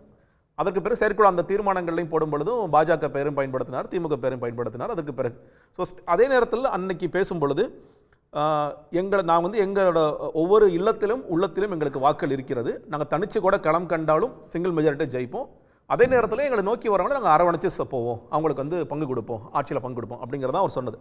அதுதான் வெளிப்படையாக ஸ்டேட்டஸ் கோங்கிறது. அதுதான் அன்னைக்கும் சரி இன்னைக்கும் சரி அந்த நீட்சி இருக்குன்றீங்க. அதுல என்ன ஒரு மாற்றம் ஏற்பட்டதுன்னா, ஒரு பத்திரிகையில முதல் பக்கத்தில் அதிமுகவும் தாவேகவும் பேசிட்டாங்க, விஜய்க்கு வந்து டெபுட்டி சிஎம் கொடுத்துட்டாங்க, 60 சீட் வரைக்கும் கன்ஃபார்ம் பண்ணிட்டாங்கன்னு வந்த உடனே அன்னைக்கு சாயந்தரமே அந்த கட்சியோட பொதுச் செயலாளர் புஷி ஆனந்த் வந்து ஒரு மறுப்பு அறிக்கை கொடுக்குறாரு. இல்லை அந்த மாதிரிலாம் எந்த பேச்சுவார்த்தை நடக்கல அப்படின்னு சொல்லி சொல்றாரு. ஆனால் அதற்கு பிறகு ஆனால் ஒரு முயற்சி நடக்குது. இப்போ வந்து சில பத்திரிகைகள் இருக்கலாம், சில பிரமுகர்கள் சில கருத்தாளர்கள் வந்து எப்படியாவது விஜய் கட்சி ஏடிஎம்கேவோட கூட்டணி வச்சிடணும். ஆமாம், இப்போ அந்த பத்திரிகை செய்தியே வந்து அவர் துணை முதலமைச்சர் ஆயிட்டாரு, 60 சீட்டு கொடுத்துட்டாங்கன்னு சொன்னது கூட பேசிட்டு இருக்காங்க. திரைமறைவு பேரங்கள் நடக்குது. இப்படி தொடர்ச்சியா பேசுறது அதற்கு தாவேகவும் ஒரு காரணம் பார்க்குறேன். ஏன்னா நீங்க கூட சொன்னீங்க ஏன் வந்து அதிமுகவை நீங்க எதிர்க்கல. ஏன்னா நீங்க அதிமுகவை எல்லா இடங்களும் எதிர்க்க வேண்டாம். ஆனா ஊழல்னு பேசும்பொழுது திமுக ஊழல் பேசுறீங்க, ஆனா அதிமுக ஊழல்ங்கிறத பேச மறுக்கிறீங்க அப்படிங்கிற ஒரு விமர்சனம் இருக்கு. அதற்கு கடைசி வரைக்கும் என்ன பதில் சொன்னாங்கன்னா 2021 உங்களுக்கு தீர்ப்பு மக்களை வழங்கிட்டாங்க, நான் எதுக்கு தனியாக திரும்ப பேசணும் அப்படிங்கிறத திரும்ப வச்சுட்டே இருக்காங்க. இப்போ இதற்கு பிறகு நீங்க வந்து என்டிஏல அதிமுக சேர்ந்த பிறகு என்டிஏல இருக்கிற தலைவர்கள் ஓப்பனாகவே ஒரு கால் கொடுக்குறாங்க. அது நயினா நாகேந்திரன் அவர்களாக இருக்கலாம், இல்லை தமிழை சவுந்தரராஜன் அவர் வந்து விஜயோடைய பிறந்த நாளைக்கு என்ன மாதிரி ட்வீட் எல்லாம் போட்டாங்கன்னு பார்த்துருக்கலாம். எல்லா நேரத்திலும் வந்து விஜய் வரணும்ட்டு அதே மாதிரி அதிமுக இருக்கிற ராஜேந்திர பாலாஜி பல பேரும் வந்து வரும்னு சொல்லி பேசிட்டே இருக்காங்க. நீங்கள் அன்னைக்கு அதிமுகவுக்கும் தாவேகவிற்கும் ஒரு பேச்சுவார்த்தை நடக்கிறதுங்கிறதுக்கு அன்னைக்கு சாயந்தரமே மறுப்பறிக்கை கொடுத்த பொதுச் செயலாளரோ இல்லை மற்றவர்களோ இதை வந்து எதுவும் பேசாமல் கடந்தே போகிறாங்க. அப்போ எல்லாரும் கேள்வி வைக்கப்படுது. அந்த கட்சியில் இருக்கிற ஆதவ அர்ஜுன் பேசுகிறாரு, சிடிஆர் நிர்மல்குமார் பேசுகிறாரு, ராஜ்மோகன் பேசுகிறோம், அவங்கெல்லாம் பேசுகிறாங்களே தவிர தலைமையிலிருந்து எங்களுக்கு ஒரு சாலிடான பதில் இல்லையே. அவரை பேசல, தமிழை சந்தரன் மறுபடியும் சொல்கிறாங்க விஜய் பேச சொல்லுங்க, நீங்களாம் எதுக்கு பேசுறீங்கன்னு சொல்லி சொல்கிறாங்க. அப்போ அதுக்கு சார் மறுபடியும் ட்வீட் போடுறதுக்கு எவ்வளோ நேரம் சார் அவருக்கு? அதுதான் இல்லை ஏன் அதை போட மாட்டாரு? இல்லை அதுதான் அது அந்த ஸ்டாண்டை ரீஎட்ரேட் பண்ணுற மாதிரி தான் இன்னைக்கு இந்த மறுபடியும் இந்த தீர்மானமாக வந்திருக்குன்னு நான் பார்க்குறேன். ஓகே, அந்த ஸ்டேட்டஸ் கோ 3 பாயிண்ட்டை சொல்லியிருக்காங்க. ஒன்று, இந்த ஆர்கே சொல்றது திமுக கூட்டணிக்கு இந்த முடிவுன்றது சாதகமாக இருக்கும், ஆட்சிக்கு எதிர்ப்பு வாக்குகளை அவர் பெறுவார், அவருக்கு கொஞ்சம் போகின்றார். நாதன் சார் சொல்றது வந்து இதெல்லாம் மாறக்கூடிய ஒண்ணுங்க, இனி என்ன வேணா பரலாம், அவர் வந்து என்ன பண்ண போறாரு அப்படின்ற ஒரு கோணத்தை அவர் சொல்றாரு. சுமந்த் வந்து வேற ஒன்று சொல்றார், ஓட் கட்டர், அது வாக்குகளை பிளக்கும் ஒரு கருவியாக களத்துக்கு வர்றார். இல்லைங்க, அவர் அதாவது பேசுகிறவங்க காமனாக ஸ்பாய்லராக தான் இருப்பாரே தவிர அவரால் எப்படி ஆட்சி அமைக்க முடியும்? முதலமைச்சர் வேட்பாளர் டிக்ளேர் பண்ணால் முதலமைச்சர் ஆயிடுவாரா அப்படிங்கிற ஒரு கேள்வி எழுப்புறாங்க. நீங்கள் இந்த கட்சி துவங்கிய நாளிலிருந்து அதான் சொல்கிறேன். நீங்கள் மாநாட்டிலும் அவர் சொன்ன விஷயம் இதே தான், நான் எங்களுடைய தலைமையில் தான் கூட்டணி இருக்கும், நாங்கள் தனிச்சு கூட நாங்கள் களம் காணணும், தனிச்சு கூட நாங்கள் ஜெயிப்போம், அந்த நம்பிக்கை எங்களுக்கு இருக்குங்கிறத அவர் சொல்லிட்டே இருக்கார். நீங்கள் அதற்கு என்னென்ன கூடுதலாக இவங்க கேட்டதில் ஒரு விஷயம், அதற்கு ஏற்றாற் போல் தமிழக வெற்றி கழகத்தில் பணிகள் நடந்திருக்கா, வேலை நடந்திருக்கான்னு கேட்டிங்கன்னா நான் சொல்ல இல்லை, அது நடக்கலை. நீங்கள் விஜய் அவர்களே பரந்தூருக்கு போகும்போது, ஜனவரியில் பரந்தூருக்கு போகும்போது இங்கிருந்து என்னுடைய கள அரசியல் துவங்குகிறேன்னு சொல்லி சொன்னார். நீ ஜனவரிலேருந்து இப்போ ஜூலை மாதம் வந்துட்டோம். இப்போ ஜூலை மாதம் இப்போ நேற்று செய்திகள் பேச சொல்லும் போது ஆகஸ்ட் 15 ஒரு அதிமுக என்ன கள அரசியல் செஞ்சிருச்சு சார்? இல்லை, இப்போ ஒரு போன சட்டமன்ற தேர்தல், நாடாளுமன்ற தேர்தல் அப்போ சூறாவளி பயணத்தை திரு பழனிசாமி அவர்கள் செய்தாங்க. அதுக்கு பிறகு எத்தனை மாவட்டங்களில் கூட்டம் நடந்தது, எத்தனை மாவட்ட கூட்டங்களுக்கு போனார், எத்தனை தொகுதிகளுக்கு பயணம் பண்ணார், இனிமே போக போறாரு. இப்போ அறிவிச்சிருக்காரு. தேர்தல் நெருக்கத்தில் தான் கட்சி செயல்பாடுகள் வேகம். இல்லை, ஒரு வித்தியாசம் இருக்கு. நீங்க இது வந்து ஒரு இப்போ எல்லாம் சொல்ற மாதிரி ஒரு விஷயம் காமனான பாயிண்ட், புதிய கட்சி. ஸோ புதிய கட்சிங்கும் போது இன்னும் பல பேர்கிட்ட போய் ரீச் ஆகணும். நீ கட்டமைப்பெல்லாம் முடிச்சிருக்கீங்க, கட்டமைப்பை இன்னும் முழுமையாக முடிக்கல. அப்படி இருக்கும் பொழுது எல்லா மக்களுக்கும் போய் சேரணும்னா அந்த கட்சியோட ஒரே பிரதான முகம் விஜய் தான். நீங்க செகண்ட் லெவல் லீடர்ஸ் யாரு இல்ல அவங்களால போய் ரீச் அவுட் பண்ண முடியுமா? முடியாது. பூத் ஏஜென்ட்டை பார்த்தா சார் ஓட்டு போடுறாங்க. இல்ல கிடையாது. நீங்க விஜய் தான் சொல்றேன். நீங்க அதுதான் சொல்றீங்க, கூடுதலாக நீங்க வேலை செய்யணும்னு சொல்றேன். நீங்க விஜய் அவர்களே பரந்தூர்ல வந்து ஏன் கள அரசியல் இங்க துவங்குதுன்னு சொல்லி சொல்றாங்க. எடுத்ததுமே சிஎம்மான்னு கேக்குறாங்களே, எடுத்ததுமே சிஎம்மான்னு. அதுல என்ன தவறு இருக்குன்னு நான் கேக்குறேன். நீங்க வந்து மக்களுக்கான வேலை செய்ய வந்திருக்கேன், இதை வந்து மக்கள் தானே முடிவு பண்றது. என்னன்னா அதற்கு ஏற்றாற் போல் தங்களோட தகுதி அவர் வளர்த்து. விஜய் வந்து டெப்டி சிஎம் அப்படின்னு வரும்போது ஓ தட்ஸ் குட் அலையன்ஸ், இது வந்து பயங்கரமா அந்த நரேட்டிவ் அப்படிலாம் எழுதுறாங்க. ஆமா, அந்த நரேட்டிவ் இருக்கணும்னு சொல்லி பாக்குறாங்க. இன்னொன்று, இந்த என்டிஏ கூட்டணிக்குள்ள விஜய் வந்து உள்ள போயிட்டார் அப்படின்னா இது ஒரு வின்னிங் காம்பினேஷனா மாறக்கூடிய அத்தனை வாய்ப்புகளுமே இருக்கு. ஏன்னா விஜய் இளைஞர்கள் வாக்குகள் இருக்கு, நீங்க பெண்கள் வாக்குகள் இருக்கு. இந்த வாக்கெல்லாம் வரும்பொழுது அது எத்தனை பெர்சன்டேஜ் கான்ட்ரிபியூட் பண்ணாலும் இந்த கூட்டணி ஜெயிச்சிரும். அப்ப இந்த கூட்டணியில விஜய் வந்து சாலிடா இல்லங்க, எனக்கு வந்து கொள்கை எதிரியாக பாஜக இருக்கார் அப்படின்னா அது இங்க இருக்க சில பேருக்கு இல்ல, அது அந்த கூட்டணி நாங்க வரும்னு நினைச்சிட்டு இருந்தோம், அந்த நரேட்டிவ் இப்ப உடையுது அப்படின்னா அது வந்து கொள்கை எதிரின்றீங்களே, கொள்கை எதிரிக்கு எதிராக களத்துல என்ன பேசுறீங்க? இல்லைங்க, அதாவது ஒன்று பிஜேபி கொள்கை எதிரின்னு சொல்றீங்க, பேச்சில் சொல்றீங்க, களத்தில் ஒரு இந்து முன்னணியோட வேலை நடக்குது. இப்போ திண்டுக்கல்ல ஒரு தெருமுனை கூட்டம் நடக்குது. சிபிஎம் காரங்களும் இந்து முன்னணியும் கைகலப்பு மண்டையில் அடிச்சுக்கிற அளவுக்கு அங்கே வந்து களத்தில் வந்து அவங்களுக்குள்ள ஒரு மோதல் இருக்கு. இப்போ வன்முறையை வந்து யாரும் ஆதரிக்கல, யார் பக்கம் தப்புன்னு தெரியாது, கோர்ட் சொல்லட்டும். பட் ஃபைட் வந்து ஒரு தெருவில் நின்று தன்னோட எதிரியோட அவர் ஒரு பிரச்சாரம் பண்ணுறப்ப தடுக்கிறாங்க, நீங்கள் அவதூறாக பேசுகிறப்ப தடுக்கிறாங்க, இந்த மாதிரி ஏதோ நடக்குது. இந்த மாதிரி களப்பணி அப்படின்ற ஒன்று எங்கே நடந்தது? இல்லை, ஒன்று நீங்கள் வந்து வாய்மொழியாக பல இடங்களில் பேசியிருக்காரு. அது வந்து மாநாடாக இருக்கலாம், இல்லை அம்பேத்கரோட புத்தக வெளியீட்டாக இருக்கலாம். அதில் வந்து விஷயங்கள் பேசினார். அம்பேத்கர் புத்தக வெளியிட்டப்பெல்லாம் தலித் சிஎம்னு சொல்லிட்டு இருந்தாங்களே, இப்போ தலித் சிஎம் இல்லையா? இல்லை, அது யார் சொன்னாங்க? அது வந்து மேபி ஆதவர்ஜுனா சொல்லிருக்கலாம். தமிழ்நாட்டுக்கு ஒரு தலித் சிஎம் வேணும்னாரு, இப்போ தாவே கலந்து ஒரு தலித் சிஎம் வராரு போல் இருக்கு. இல்லை இல்லை இல்லை, நான் அப்பவே கிளாரிஃபை பண்ணாங்க. அந்த மாதிரி ஆதவர்ஜுனா அவர்களுக்கு வேணாலும் ஆசை இருந்திருக்கலாம். ஏன்னா அன்னைக்கு ஆதவர்ஜுனா அந்த கட்சியிலையும் கிடையாது. திமுக நோக்கி வைக்கிற விமர்சனம் தாவேக்காக்கு பொருந்தாதா? அதற்கு தலித் இன்னும் முதலமைச்சர் ஆகல அப்படின்னு திமுக பார்த்து சொல்றாங்க, அதிமுக பார்த்து சொல்றாங்க. அது வந்து தாவேக்காக்கு அப்ளிகபிள் ஆகும். தமிழக வெற்றி கழகம் தொடங்கிய முதல் நாளிலிருந்தே இந்த கட்சியோட ஆப்வியஸா யார் முதலமைச்சர் வேட்பாளர்னா அது விஜய் தான். அதுல வந்து எந்த மாற்றமும் இல்லை. ஒரு சர்ப்ரைஸ்லாம் தரது அதெல்லாம் ஒண்ணும் கிடையாது. நீங்க அந்த ஆதவர்ஜுனாவுக்கு ஒரு ஆசை இருந்திருக்கலாம், அவர் பேசியிருக்கலாம். அவர் பேசி அந்த தருணத்தில் ஒரு கட்சிக்குள்ள இல்லை. அவர் வந்து புத்தக வெளியிட்டு தாவேக்கால இருந்தா பேசியிருக்க மாட்டாரு, தெரியல. பேசியிருக்கலாமா பேசியிருக்க மாட்டாருன்னு தெரியல. பட் அன்னைக்கு வந்து அவர் பேசியது அவருடைய ஆசையாக விருப்பமாக இருந்திருக்கலாம். ஆனால் வந்து இந்த தமிழக வெற்றி கழகத்தை பொறுத்த வரைக்கும் விஜய் தான் முதலமைச்சர் வேட்பாளருங்கிறத தான் கிளாரிட்டி இருந்துச்சு. நீங்க கேட்டதுல நீங்க அன்னைக்கு ஜட்ஜஸ் அப்பாயின்மெண்ட் பத்தி பேசினாரு, மோடி அவர்கள் குறித்து பேசினார், பல விஷயங்கள் தொடர்ச்சியாக பேசுறாரு. நீங்க அதான் சொல்லல, முதல் எடுக்கப்பட்ட ஸ்டாண்டே ஆன்டி சிஏ ஸ்டாண்ட் தான் எடுக்கிறார். தீர்மானங்கள்ல கூட கொள்கையில ஆன்டி பிஜேபி இருக்கு. ஆமா, செயல்பாட்டில் இருக்கப்ப திருப்பரங்குன்றத்துல பிரச்சனை, இந்து முன்னணியோ பிஜேபியோ போய் அவங்க ஒரு மதவாத அரசியலை முன்வைக்கிறாங்க. ஒரு செயற்குழு தீர்மானத்துல பேசிருக்காங்களே, இன்னைக்கு வந்து பேசுறாங்க சார். அதே ஊர்ல திமுகவோ காங்கிரஸோ கம்யூனிஸ்ட் கட்சிகளோ விசிகாவோ மற்றொரு அதிமுக எல்லாரும் சேர்ந்து போய் அந்த ஊர்ல வந்து மதவாத அரசியலுக்கு எதிரான ஒரு நல்லிணக்க அரசியல் அப்படின்னு துண்டறிக்கை விநியோகிக்கிறாங்க. அந்த ஊர்ல ஒரு ஆர்ப்பாட்டம் நடத்துறாங்க. அப்படியான களப்பணி அப்படின்றது என்ன இருக்கு நடந்துச்சு. நீங்க வக்பு வாரியத்திற்கு எதிர்த்து நீங்க ஒரே நாள்ல எல்லா மாவட்டங்களிலும் இங்க போராட்டம் பண்ணாங்க. தமிழக வெற்றி கழகம் சார்பாக தான் எல்லா மாவட்டங்களிலும் சிறிய சிறிய கிராமங்களில் கூட அந்த மாதிரி விஷயங்கள் பண்ணாங்க. ஏன்னா நீங்க ஒட்டுமொத்தமாகவே நீங்க இப்படி கேட்டீங்கன்னா திமுக எதிர்த்து எத்தனை கள போராட்டங்கள் பண்ணிருக்காங்க, நீங்க அறிக்கைகள் நிறைய வருது. நீங்க அதில் கம்பேர் பண்ணி பேசும் பொழுது நீங்க பாஜகவை களத்தில் எதிர்த்திருக்கிறார்கள் என்றால் நிச்சயமாக எதிர்த்திருக்கிறார்கள். வக்பு வாரியத்திற்காக தொடர்ச்சியாக நீங்க ஆதவர்ஜுனா பேசிட்டே இருக்காரு. அவர் களத்துக்கும் வந்தாங்க. களத்துக்கு வந்து எல்லோரும் ஒரே நேரத்தில் போராட்டமும் செஞ்சாங்க. டாக்டர் ஷர்மிளா, டாக்டர் சுமந்த் சில கருத்துக்களை சொல்லியிருக்கிறார். உங்க கோணம் என்ன? இதுல யாருக்கான பின்னடைவு? தாவேக்கா தொண்டர்கள் உற்சாகம் அடைஞ்சு இனி வரக்கூடிய நாட்கள்ல தேர்தல் களத்துல ஒரு புது வீச்சோட இதுல வருவாங்களா? விஜய் என்ன புதுசாக பேசிட்டாரு அப்படின்னு தெரியல. 1.5 வருஷத்துக்கு முன்னால் ஒரு மாநாட்டில் வந்து முதல் மாநாட்டில் என்ன சொன்னாரோ அதே விஷயத்தை தான் இன்றைக்கி திரும்ப பேசியிருக்கிறாரு. முதல்ல சொன்னார், நாங்கள் வந்து தனி பெரும்பான்மையோட ஆட்சி அமைப்போம், கூட்டணிக்கு யாராவது வரீங்கன்னா வாங்க, உங்களுக்கு நாங்கள் வந்து அகாமடேட் பண்ணுறோம் அப்படின்னு சொன்னார். ஆனால் அவர் சொன்னதுக்கப்புறமும் யாரும் பெருசாக அதை நம்பி அவர் பக்கம் போனதா தெரியல. அட்லீஸ்ட் மற்ற கட்சிகளில் இருக்கக்கூடிய சில மூத்த தலைவர்கள் இவருடைய கருத்தியல் மீது ஒரு ஈடுபாடு வைத்து விஜய் கட்சியில போய் சேர்ந்தாங்களா அப்படின்னு பார்த்தீங்கன்னா அதுவும் இல்லை. இன்னைக்கு கிட்டத்தட்ட 1.5 வருஷம் ஆயிடுச்சு. பல விஷயங்கள்ல வந்து நீங்க பார்த்தீங்கன்னா இன்னைக்கு வந்து இது டிஎம்கே வர்சஸ் ஒரு என்டிஏ அலையன்ஸ் அப்படிங்கிற ஒரு களத்தை நோக்கி இந்த அரசியல் போயிட்டு இருக்கு. அப்படிங்கும் பொழுது எங்க நாம இரலவெண்ட் ஆயிடுவோமோ அப்படிங்கிற ஒரு பயம் வந்து விஜய்க்குள்ள வந்துருச்சு அப்படிங்கறத நான் பார்க்கிறேன். குறிப்பாக பார்த்தீங்கன்னா சமீப காலமாக இந்த திருப்பரங்குன்றம் பிரச்சனைக்கு அவர் எதுவுமே பெருசா கடுமையான எதிர்ப்பு எதுவும் தெரிவிக்கல.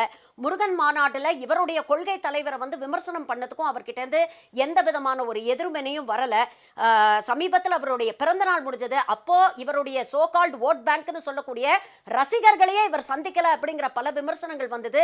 ரசிகர்கள் இவரை நம்பி நாங்க எப்படி இவருக்கு ஓட்டு போடுறது அப்படிங்கிற ஒரு பேச்சும் வந்து சமூக வலைதளங்கள்லாம் நிறைய நாம பார்த்தோம். ஸோ இது எல்லாத்துக்கும் இது எல்லாத்தையும் விட ரீசெண்டா அமித்ஷா அவர்கள் கொடுத்த ஒரு இன்டர்வியூல வந்து விஜய் உங்க கூட்டணிக்கு வருவாரா அப்படின்னு கேட்டோன்னே விரைவில் நல்ல செய்தி வரும் அப்படிங்கிற தோரணையில அவர் ஒரு பதில் சொன்னாரு.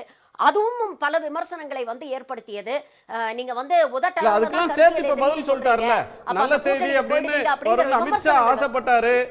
நயினார் நாகேந்திரன் அழைத்தார், தமிழிசை அழைச்சாங்க. அவங்களுக்கு எல்லாம் வந்து ஃபார்மா நோ, உங்களோட கூட்டணி இல்ல, நீங்க என்னோட கொள்கை எதிரி அப்படின்னு சொல்லிட்டாரு. இதே ஃபர்மா நோ சொல்ற இதே விஜய் தான் வேற ஒரு மேடையில ஆல் இஸ் ஃபேர் இன் வார், நம்ம வந்து எந்த சமரசையும் செய்யறதுக்கு நான் தயாரா இருப்பேன் அப்படின்னு இதே விஜய் தான் சொன்னாரு. அதனால விஜயோடைய பேச்சை வந்து அப்படியே நீங்க எடுத்துக்க முடியாது. இன்னும் தேர்தலுக்கு வந்து ஒரு 8-9 மாசம் இருக்கு. நீங்க யோசிச்சு பாருங்க, அதிமுக அப்படிங்கிற ஒரு பெரிய கட்சி, கிட்டத்தட்ட 40-50 ஆண்டுகளாக அரசியல்ல இருக்கக்கூடிய ஒரு கட்சி, ஒரு ஆளுமை மிக்க தலைவரான திரு எடப்பாடி பழனிசாமி அவர்களையே உருட்டி மிரட்டி ஒரு கூட்டணிக்கு வர செய்ய முடிஞ்ச அமித்ஷாவால விஜய மிரட்டி கூட்டணிக்குள்ள கொண்டு வரதுக்கு என்ன பெரிய கஷ்டப்பட போறாரு? இன்னும் இன்னும் 8 மாசம் இருக்கு. இதுல என்ன போக்கு இருக்க போகுது அப்படிங்கறதெல்லாம் நான் பாத்துக்கிட்டு தான் இருக்க போறோம். சோ நீங்க வந்து அவரை முதலமைச்சரா முன்னிறுத்தி விஜய்க்கு பெரிய நஷ்டம் இல்ல.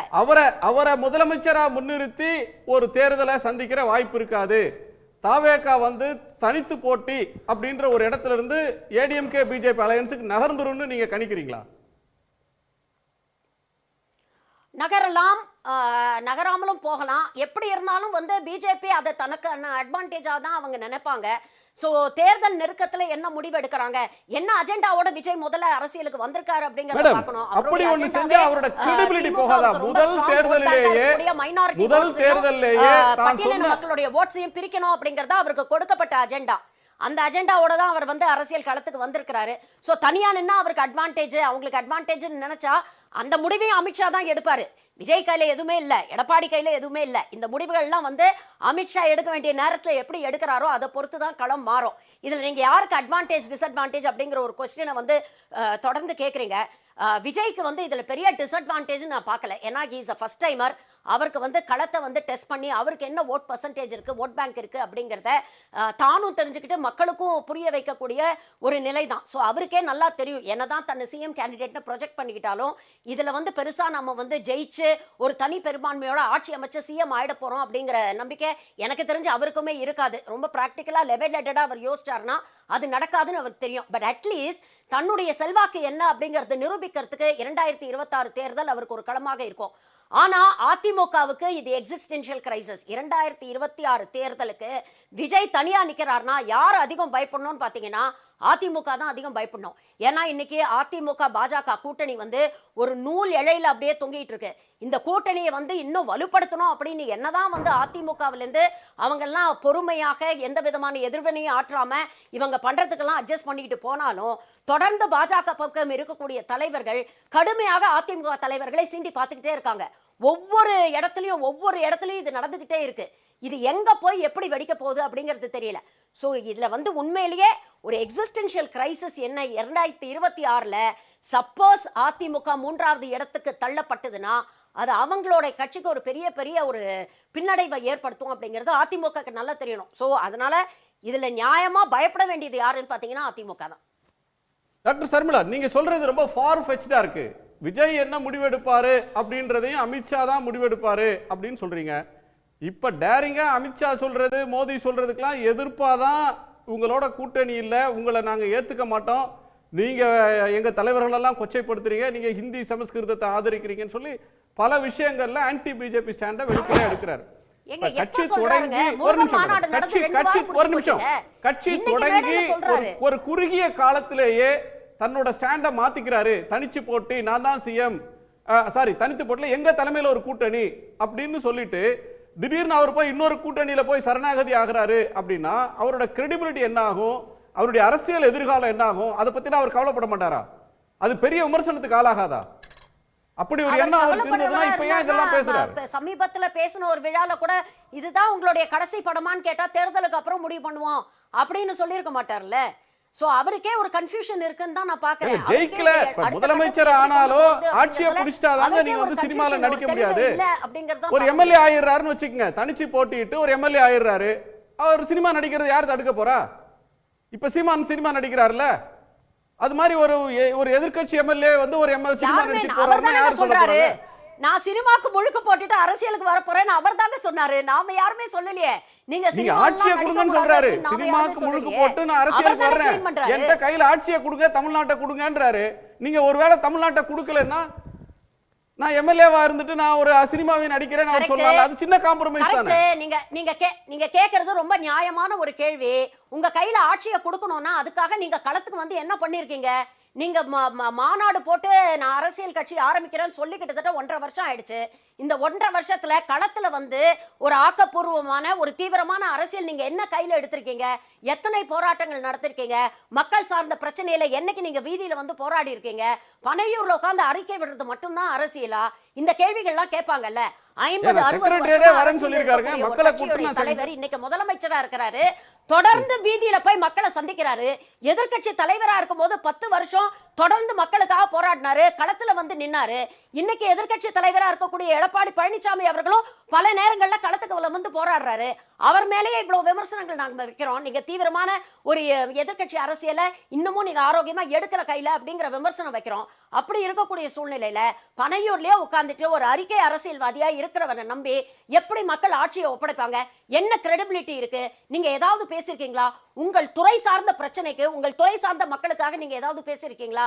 சமீபத்துல ஹேமா கமிட்டி ரிப்போர்ட்னு ஒன்று வந்து அவ்வளவு பரபரப்பா பேசப்பட்டது. ஓகே மேடம், நம்ம அதை பத்தி பிறகு பேசலாம். அக்னி, பாலியல் ரீதியாக சுரண்டப்படுகிறார்கள் அப்படிங்கிற குற்றச்சாட்டு வந்தது. அந்த பிரச்சனை எல்லாரும் தாங்க பேசணும். துறை சார்ந்த பிரச்சனை மட்டுமா பேசுறதுக்குன்னா அவர் நடிகர் சங்க தலைவர் தான் ஆயிருக்கணும். அவர் வந்திருக்கிறது தமிழ்நாட்டு ஆட்சி பண்றதுக்கு வந்திருக்காரு. துறை சார்ந்த பிரச்சனைக்கே பேசாதவர் எப்படி மக்கள் பிரச்சனைக்கு பேசுவாரு?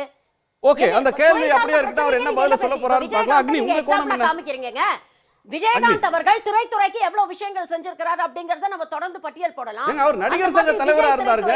என்ன செஞ்சிருக்கிறாரு, திரைத்துறையில இருக்கக்கூடிய அந்த 29 கிராஃப்ட்க்கு என்ன செஞ்சிருக்கிறாரு அப்படிங்கறத நம்ம பேசலாமா? ஓகே அக்னி, சொல்லுங்க சார். ஏராளமானதை சொல்லியிருக்காங்க. எடப்பாடி பழனிசாமிக்கு பின்னடைவா, ஏடிஎம்கேவுக்கு இது வந்து ஒரு வாழ்வா சாவான்னு பிரச்சனை, ஒருவேளை மூணாவதா போயிட்டு அந்த கட்சி என்ன ஆகும்னு சர்மிளா கவலைப்படுறாங்க. சுமந்த் சொல்றாரு இது ஓட் கட்டர் அப்படிங்கிறாரு. இது வந்து பிஜேபியவே நிராகரிச்சிட்டாரு, அதுல கன்சிஸ்டண்டா தான் இருக்கிறாருன்னு ஜெகதீஷ் சொல்றாரு. நீங்க என்ன சொல்றீங்க? இங்க பேசின யாருமே அரசியல் கட்சி யாரும் நடத்தலை, சட்டமன்ற உறுப்பினரும் இல்லை, நாடாளுமன்ற உறுப்பினரும் இல்லை, கருத்துக்களை சொல்லக்கூடிய நாம் இருக்கிறோம்.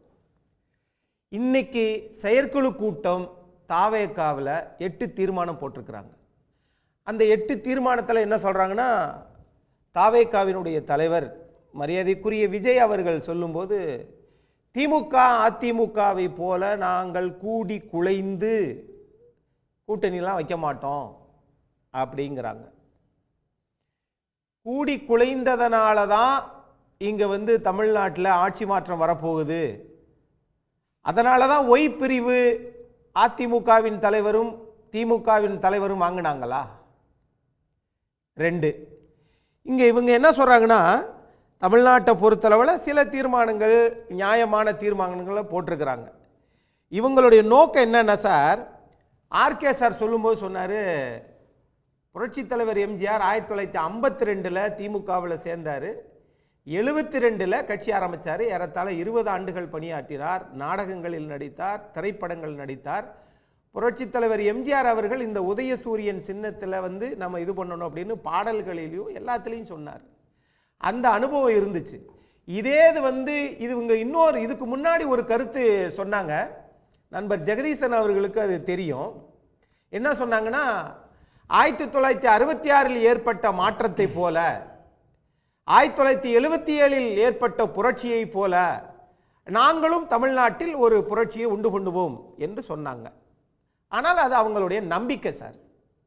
ஆனால் இவங்க 2 பேருமே அவங்க செஞ்சது என்னன்னு கேட்டிங்கன்னா, நீதி கட்சி, திராவிடர் கழகம், இந்த கட்சிகளெல்லாம் ஆட்சி அதிகாரத்தில் இல்லை.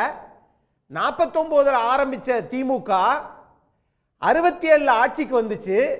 அதில் முதல் இது என்ன பண்ணாங்கன்னா, தந்தை பெரியாருடைய கருத்துக்களை நம்ம ஆட்சிக்கு வந்தா தாப்பா ஏழைவாளைகளுக்கு நல்லது செய்ய முடியும் அப்படின்னு நினைச்சு தான் பேரறிஞர் பெருந்தகை அண்ணா நாம அரசியலில் நிற்க வேண்டும் 49 ஆரம்பிக்கிற போது அது சமுதாய சீர்திருத்த இயக்கமாக தான் இருந்துச்சு. 1952 தேர்தலில் நிக்கல திமுக. அப்ப அதற்கு பிறகுதான் நிற்கிறார்கள் 1957. சரி, நம்ம 2026 வருவோம். நம்ம ரொம்ப பழைய வரலாறுல ஏன் போனோம் சார்? இப்போ 2024 கட்சி ஆரம்பிச்சவே 2024 நாடாளுமன்ற தேர்தலில் ஏன் நிக்கல? கட்சி பதிவே வரலங்க. அப்போ கட்சி பதிவாகாத கட்சி வந்து சர்டிபிகேட் வாங்குனீங்கல்ல, ஈரோடு கிழக்குல நின்றுக்கலாம்ல.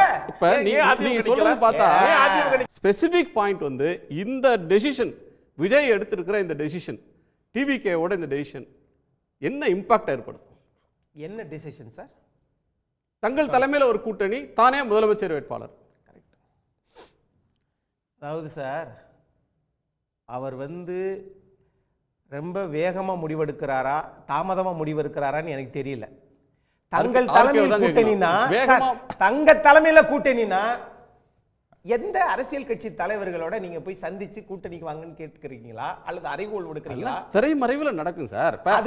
திரைப்படத்துல ஓகே சார். சார் அதிமுகவும் பிஜேபியும் கூட்டணி சேர்ந்தாங்க. எங்க நேரடியா சந்திச்சாங்க? திரைமறைவுல சந்திச்சுட்டு சும்மா பார்த்துட்டு அதுக்கப்புறம் தானே ஒரு நாள் திடீர்னு கூட்டணின்னு அறிவிச்சாங்க. என்ன வெளிப்படையாக பேச்சுவார்த்தை எல்லாம் நடந்தது? பத்திரிகையாளர் சந்திப்பு தான் சார் நடந்துச்சு. அதனால திரைமறைவுல வந்து நடந்துச்சு. பல திரைமறைவு சந்திப்புகளுக்கு பிறகுதான் அது பிரஸ் ரிலீஸ் அறிவிப்பு வந்தது, காட்சிக்கு வந்தது திரைமறைவு சந்திப்புகளுக்கு பிறகு, திரைமறைவு பேச்சுவார்த்தைகளுக்கு பிறகு. சரி சார், இருக்கட்டும் சார். கூட்டணி அமைச்சிட்டாங்கல்ல, உங்களோட எந்த கட்சி கூட்டணி வந்திருக்கு அதை சொல்லுங்க. தாவேகாவோட. சரி, தாவேகாவை நம்பி கூட்டணிக்கு வர்றதுக்கு யாரும் தயாரா இல்லை. அடுத்து 2 இப்ப எடுத்த உடனே தமிழ்நாட்டில் 2024 தனித்தனி கட்சிகளுடைய வாக்கு சதவீதம் ஒன்று இருக்கு சார். அதுல திமுக 26%, அதிமுக 20%. சார் இதெல்லாம் வந்து சார் அதெல்லாம் தெரியாது. எடுத்த உடனே நேரா 50% எடுத்து முதலமைச்சர் ஆயிருவீங்களா? இல்ல சார், ஒரு கட்சி இல்ல, ஒரு கூட்டணியில வந்து எத்தனை சீட்ல ஒரு கட்சி நிக்குது அப்படின்றத பொறுத்து தான் வாக்கு இது டிட்டர்மைன் ஆகும். இப்ப காங்கிரஸ் வந்து 10 சீட் எம்பி சீட்ல நிக்கிறாங்கன்னா அதோட அக்ரிகேஷன்.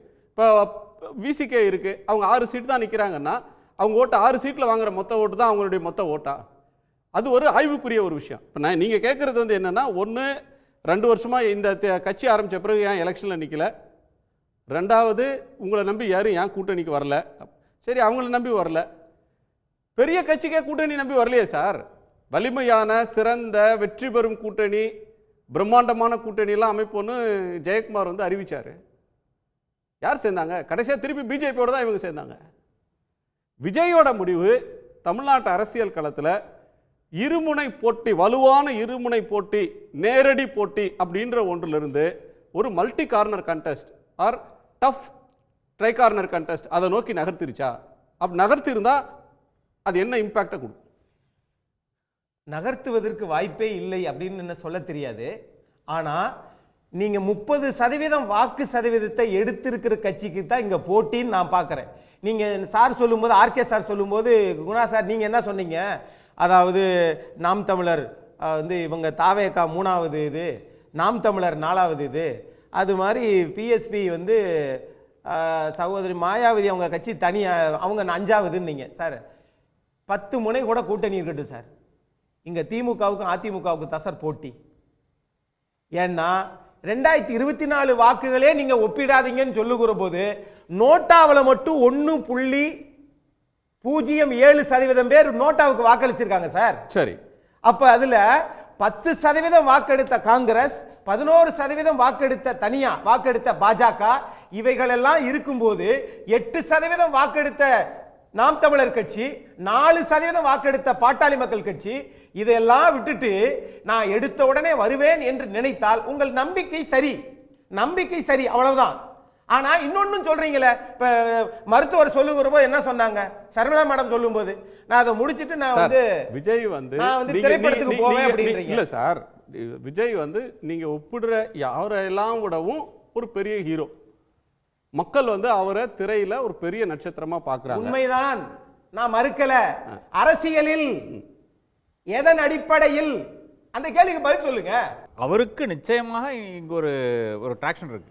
அந்த ட்ராக்ஷன் ஏன்னு பார்த்தீங்கன்னா, நிறைய இளைஞர்கள் வந்து இன்னைக்கு 2 கட்சிகளும் வேண்டாம், ஏதோ ஒரு விரக்தியில் பல விஷயங்கள் வந்து கவர்னன்ஸும் கீழே நடக்கிற விஷயங்களும் வந்து அது பொருட்படுத்தி பார்க்க முடிய மாட்டேங்குது பலருக்கும். அதாவது நம்ம வெளியில் இருக்கிறோம், அரசாங்கத்தோடோ இல்லை என்றால் கட்சிகளோடோ பலருக்கும் ஒரு ஈடுபாடும் கிடையாது, ஒரு தொடர்பும் கிடையாது. அதனால வந்து எப்படி ஒரு முடிவு எடுக்கப்படுது, அந்த முடிவு எப்படி டிரான்ஸ்லேட் ஆகுதுங்கிறது பலருக்கும் அந்த புரிதலே கிடையாது. இப்போ ஒரு பிரச்சனை என்று எடுத்துக்கொண்டால், ஒரே நிமிஷம், ஒரு பிரச்சனை என்று எடுத்துக்கொண்டால் விஜய் அதை போய் எப்படி ஹேண்டில் பண்ணுவார்னா, சினிமாவில் ஹேண்டில் பண்ணுற மாதிரி ஹேண்டில் பண்ணுவார் என்று பலரும் நம்பிக்கொண்டிருக்கிறார்கள்.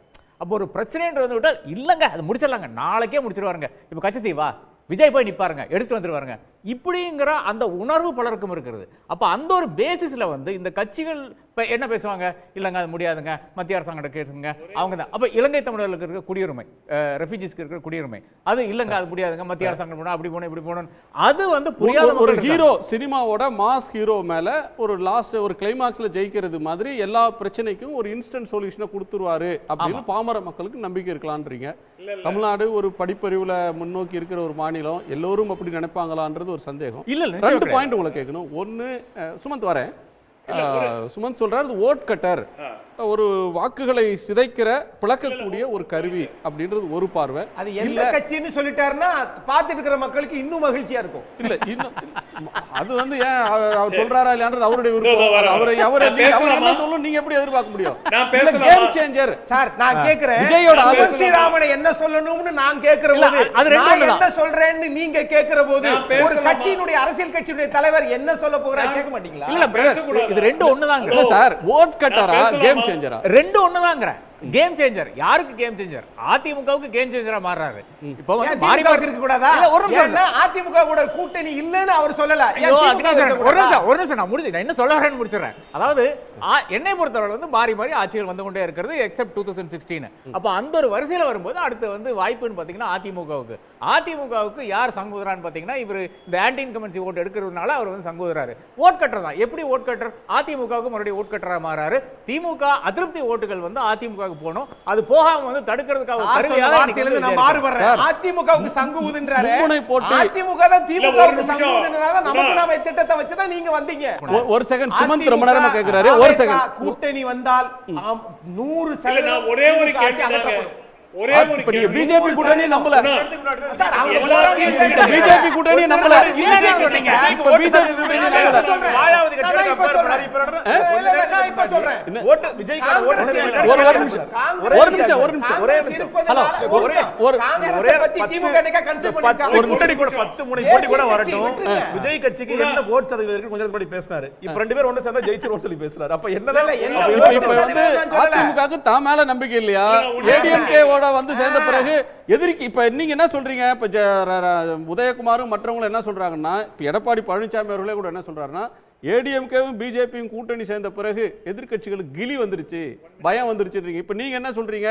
விஜய் வந்தாதான் ஏதோ கேம் சேஞ்ச் ஆகுன்றீங்க. சுமந்த், ஒரு விமானி இப்பதான் ட்ரைனிங்கை முடிச்சிருக்காரு, ட்ரைனிங் ஃபுல்லாவே முடிக்கல, அவரை வந்து சீஃப் பைலட்டா அமர வைப்ப விருப்பப்படுவீங்களா?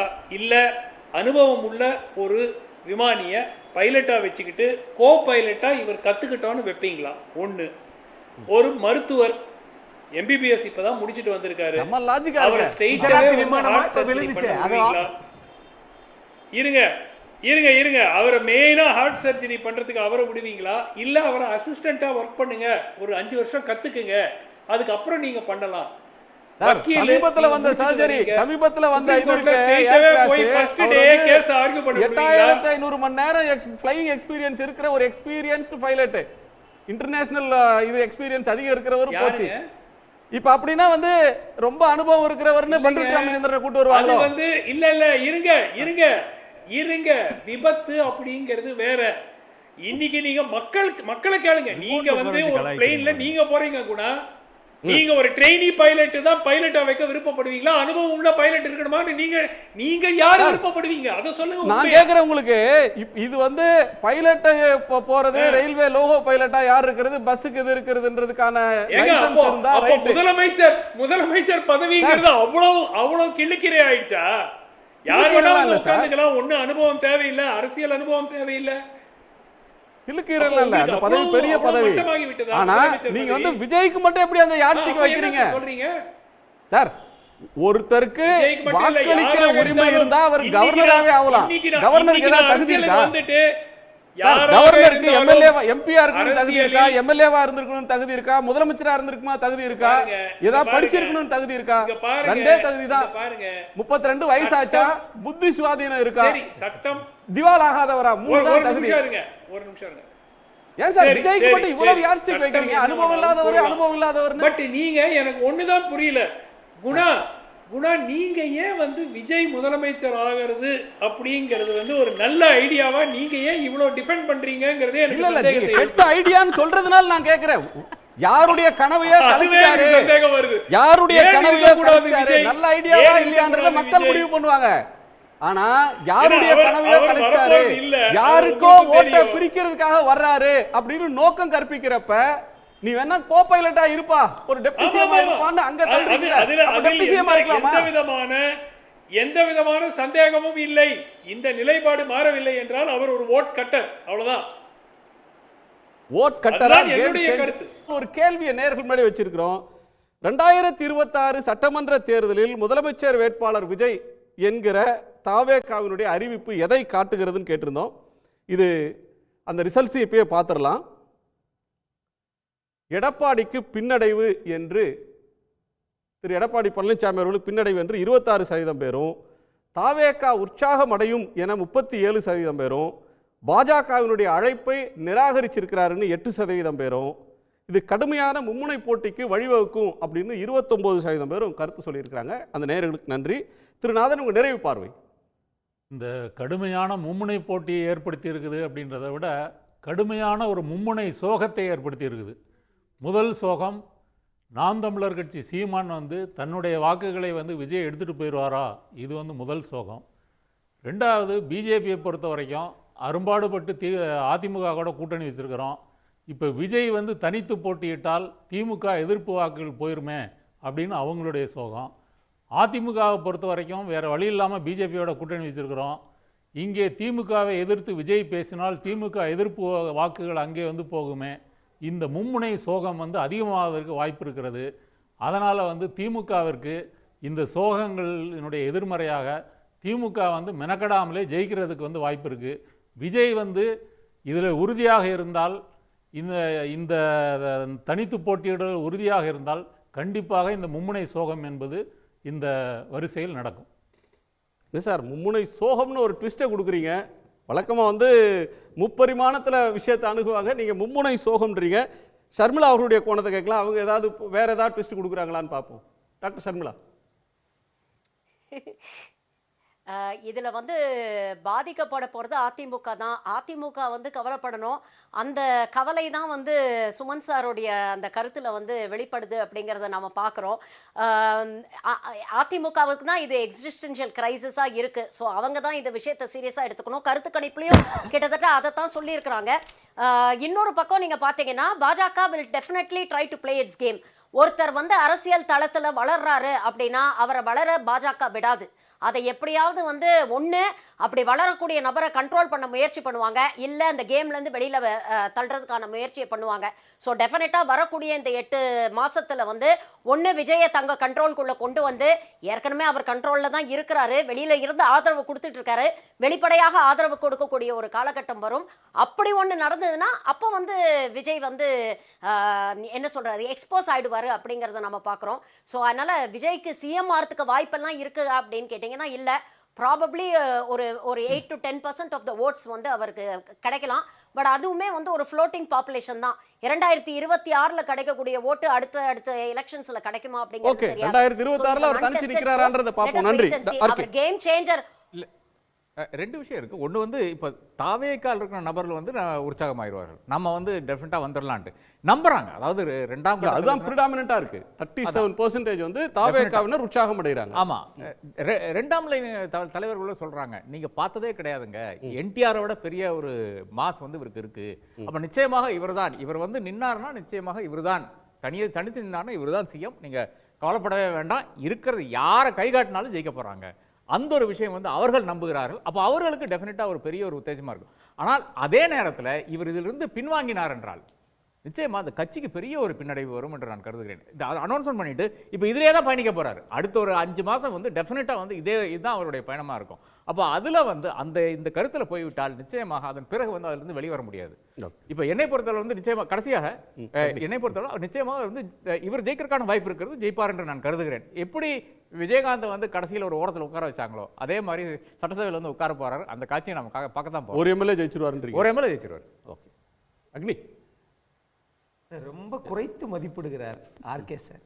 நீங்க அது ஒரு ஓரமா விஜயகாந்த் உட்கார வச்சிருக்காங்க. விஜயகாந்த் அங்கதான் உட்கார எதிர்கட்சி தலைவர் ஆயிட்டாரே, முதல்ல உட்கார வச்சாங்களே, அது எப்படி? யாருடன்? அதிமுக உடன் கூட்டணி. அவர் வேண்டான்னு செய்து அடிச்சாலும் நீங்க விடுறதா இல்ல. அது எப்படி? நீங்க வேண்டாங்க, அடுத்த தேர்தல் தானே, உங்க பக்கம் வரல, நாங்களே முதலமைச்சர் ஆகிக்கிறோம், எங்க தலைமையில் ஒரு கூட்டணி போட்டுக்கிறோம்னா கடைசியா வேற வழி இல்லாம அந்த கூட்டணிக்கே போயிடுவாங்களோ? நீங்க தான் சார் இந்த தலைப்பு செய்த அதிமுகன்னு அவர் சொல்லவே இல்லை சார். நீங்க தான் சார் போட்டிருக்கீங்க. ராஜேந்திர பாலாஜி சொல்லியிருக்காரு, தனித்து போட்டி தங்கள் தலைமையில் அணினா என்ன சார் அது? அதிமுக இங்க அந்த கூட்டணி பத்தி அவர் பேசவே கிடையாது. இல்ல சார், அவர் பேசும்போது பேசிக்கலாம். தங்கள் தலைமையில கூட்டணி அப்படின்றதுல தாவேகா மாறி இருக்கா? நோக்கம் என்னன்னு பாருங்க சார். நீங்க வந்து திமுக ஆட்சியை அகற்றுவதற்கு எல்லாரும் மக்கள் ஒன்றிணைஞ்சிருக்கிறாங்க. ஆனால் அரசியல் கட்சிகள் தான் திமுகவை எதிர்க்கிற கட்சி தான் நான் தான் முதலமைச்சர் தனித்தனியா நிக்கிறாங்க. பார்லிமெண்ட் எலெக்ஷனுக்கு முன்னாடி இதான் சொன்னாங்க. பார்லிமெண்ட்ல திமுக அபரிமிதமா ஜெயிச்சது, 40 ஜெயிச்சிட்டாங்க. இங்க வந்து என்ன அடுத்து என்ன சொன்னீங்க? விக்கிரவாண்டியிலையும் அதிருப்தி அலை வீசுதுன்னாங்க. உங்களுக்கு பிரதமர் வேட்பாளர் இருந்துச்சு. ஈரோடு கிழக்குல மாநில தேர்தல், ஈரோடு கிழக்குல ஒண்ணு அதிருப்தி மாநில தேர்தல் சார், அதெல்லாம் சேர்த்து இதுல விழுந்து தேர்தல்ல நிக்கல சார். அதிருப்தி மக்கள் கோவமா இருக்காங்கன்னு சொல்றவங்க தேர்தல் களத்துக்கே வரல. இதுல நடக்கும் சார். சார் தேர்தல்ல இடைத்தேர்தல் அறிவிச்சிட்டா வேண்டான்னு ஓடுறாங்க. 3 விஷயம். ஒன்னு, ஒரு தீர்மானங்கள் மொத்தம் 20 தீர்மானங்கள் 8ன்னு சொன்னாரு. அது ஒரு கிளாரிஃபிகேஷன். இன்னொன்று, ஷர்மிளா மேடம் சொல்லும் பொழுது அமித்ஷாவுடைய கட்டுப்பாட்டில் இருக்கார். இல்லை, எடப்பாடி வேணா அமித்ஷாவோட கட்டுப்பாட்டில் இருக்க வேண்டிய அவசியம் இருக்கிறது. விஜய்க்கு இன்னைக்கு எந்த விதமான அவசியம் இல்லை. ஏன்னா அவர் ஒரு ஊழல் குற்றச்சாட்டுலாம் இல்லை, எதுவுமே இல்லை. அதனால அந்த கூட்டணிக்குள்ள போக வேண்டும் அப்படிங்கிற எந்த நிர்பந்தமும் இல்லை. மீறி போனாருன்னா நீங்க சொல்ற மாதிரி அவரோட பொலிட்டிக்கல் கேரியரே க்ளோஸ் ஆகிடும். பொலிட்டிக்கல் கேரியர் மட்டுமல்ல, ஒருவேளை சினிமாவுக்கு போறாருன்னா சினிமாலையுமே அவர் வந்து ஒரு சங்கி நடிகர்னு முத்திரை குத்தப்படுவார். அது க்ளோஸ் ஆக சொல்ல மாட்டேன், ஒரு பாதிப்பு ஏற்படுத்தும். அதனால அந்த மாதிரியான ஒரு சேதாரம் கடுமையா இருக்கும். சேதாரம் கடுமையா, தற்கொலைக்கு சமமான முடிவை விஜய் எடுக்க மாட்டார் தான் நினைக்கிறேன். அதனால அந்த கூட்டணி விட்டு நிச்சயமாக போக மாட்டார். அப்ப என்ன ஏடிஎம்கே விட்டு வந்துருமா பிஜேபி விட்டு? அவங்க என்ன சொல்றாங்கன்னா, என் தலைமையில கூட்டணி அவங்க என்ன சொல்றாங்கன்னா, அதிமுக எனக்கு சபார்டினேட்டா வரட்டும், எடப்பாடி பழனிசாமி என்ன முதலமைச்சரை ஏற்றுக்கொண்டு வந்தால் நாங்கள் ஏற்றுக்கொள்கிறோம். அதுதான் சொல்றாரு அவர். 70 வருஷ கட்சி, 31 வருஷம் ஆட்சி, தேர்தல்லே நாம இன்னும் நிக்கல. நீ உங்களுக்கு திமுக அகற்றணும்னு ஆசை இருக்கு இல்லையா? அப்ப எடப்பாடி அவர்கள் விஜய் தலைமை ஏற்று வர சொல்லுங்க. மக்கள் பார்க்கட்டும் சார், மக்கள் பார்க்கட்டும். எல்லாரும் ஒண்ணு சேர்ந்து அகற்றணும்னு நினைக்கிறீங்க. அப்ப எடப்பாடி பழனிசாமி அவர்கள் விஜயோட தலைமையை ஏற்றுக்கொண்டு வரட்டும், நிச்சயமாக அகற்றலாம். நாட்டுல திரைப்படத்துல தான் காமெடி நடக்கும். இல்லங்க, நீங்க நான் முதலமைச்சர் வேட்பாளர் எல்லா இடத்துலயும் நடக்கும் சார். நான் முதலமைச்சர் வேட்பாளர். எல்லாருக்கும் நன்றி. மீண்டும் சந்திப்போம். இது கேள்விக்களம், மக்களின் மேடை. உடனுக்குடன் செய்திகளை தெரிந்து கொள்ள சன் நியூஸ் பெல் ஐகானை கிளிக் பண்ணுங்க.